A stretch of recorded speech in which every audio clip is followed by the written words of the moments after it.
Hi everyone. Today's topic is economic growth as a macroeconomic objective. We're going to look at two different types, and I'm sure once I explain them to you, you'll be able to figure out which one is short term and which one is longer term in nature. Okay, so let's start with the definition. The first type of economic growth can be defined as a sustained increase in a country's real GDP over time. This time could be something about a year, for instance. So within a year, if there is a sustained increase in the country's real GDP, let's say we're talking about Thailand, so that would be called as economic growth. Now, there are certain terms in this that we're going to look at a little more closely within this definition. So what's the meaning of sustained?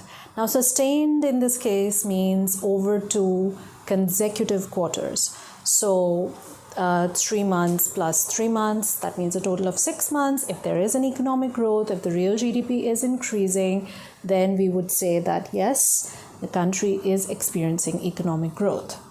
In terms of the business cycle, we can talk about it as the boom phase of the business cycle.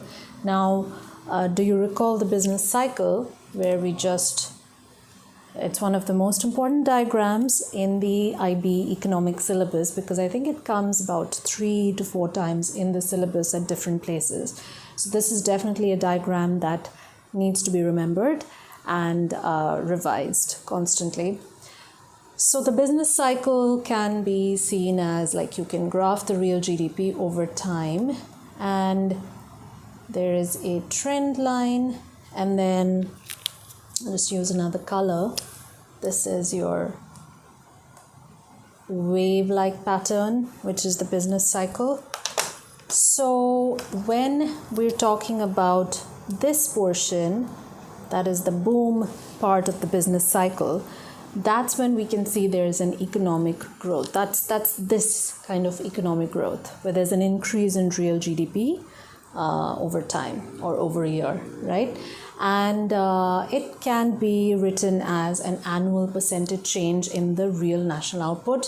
Real national output is another name for real GDP. So if there's a percentage change, that percentage, like 8% or 9%, is written as the country's real GDP, and it is the economic growth. Okay, now we can look at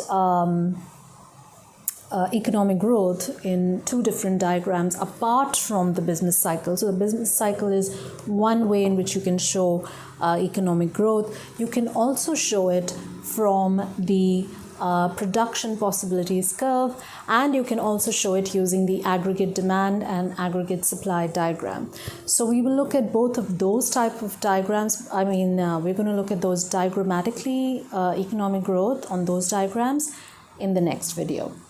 But for now, for the sake of the definition and to have everything in one place, you can keep in mind that this kind of economic growth corresponds to a movement from a point inside the PPC to a point on the PPC. Okay, so when that is happening, we would say that there is this type of economic growth.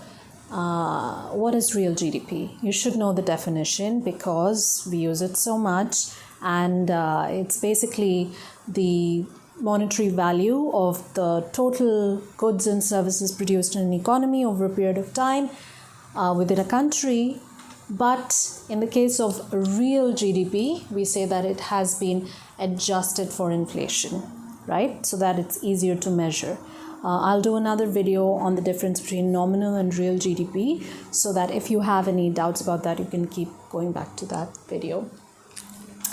So let's look at the second type of economic growth. It's the sustained increase in the potential GDP. So that's the difference. The fundamental difference is here we are talking about the real GDP, and here we're saying potential GDP. So it's the sustained increase in the potential GDP of the economy. The potential GDP is also called as the productive capacity of an economy, because it's how much the economy can produce given its existing resources or factors of production. So if there is an increase in the quantity or the quality of the factors of production, or both, right, then we would say that there is this type of economic growth. Then we would say that the potential GDP is increasing and not just the real GDP. So definitely this would be something which is more long-term in nature. I'm sure you've been able to figure that out, whereas this is more short-term in nature.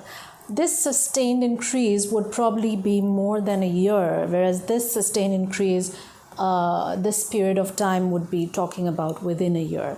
That's why for this definition, I said sustained is 2 consecutive quarters, but there is no such demarcation for this definition. When we talk about potential GDP increasing, we don't know over how much time that it could increase, but potential GDP does increase. There are economies which have shown this increase in potential GDP over time. A very good example is China. If you look at the fact that they have used, they have literally taken arid lands and made a whole, forest out of it, and grown crops not just for sustenance but also for exporting. It shows that they have pushed the PPC outward. So we look at that outward shifting of the PPC in the next video, so I can show you through the diagram. But that would be a long-term economic growth. And you can also show it in the business cycle. So in the business cycle, you can show it through the potential GDP line. Now this dotted line is called the trend line, and it shows the potential GDP. So when we want to show that the potential GDP is increasing, it means that this trend line probably getting more steeper. And the fact that it's getting steeper means that the rate of economic growth is increasing. And that's what every country really wants, They don't just want an increase in real GDP, they also want an increase in potential GDP. And that can happen through, for instance, increasing their labor productivity. That is the amount of output that the labor is producing in a given period of time. Let's say in an hour, if labor is producing more output, then their productivity is definitely increasing. Maybe with the advent of remote learning and remote working, work from home, that is possible. And there is a lot of significant data which has come out about this, which shows that yes, labor productivity had increased during the pandemic. But does that only mean that the potential GDP will increase? It's not so straightforward. We'll have to see how much of that really contributed as a percentage of GDP.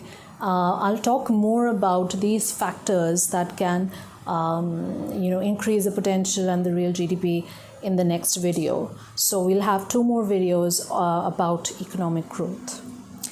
Also something like, say, improvement in the state of technology. If the technology is getting really advanced, again it means that there'll be more output in a lesser period of time, which again would mean potential output can actually improve, potential GDP can actually improve. So these are the 2 basic definitions of short-term economic growth and long-term economic growth. Both of these are in the IB syllabus, and then we'll have 2 more videos on the same topic, looking at diagrams and looking at factors which can actually lead to economic growth.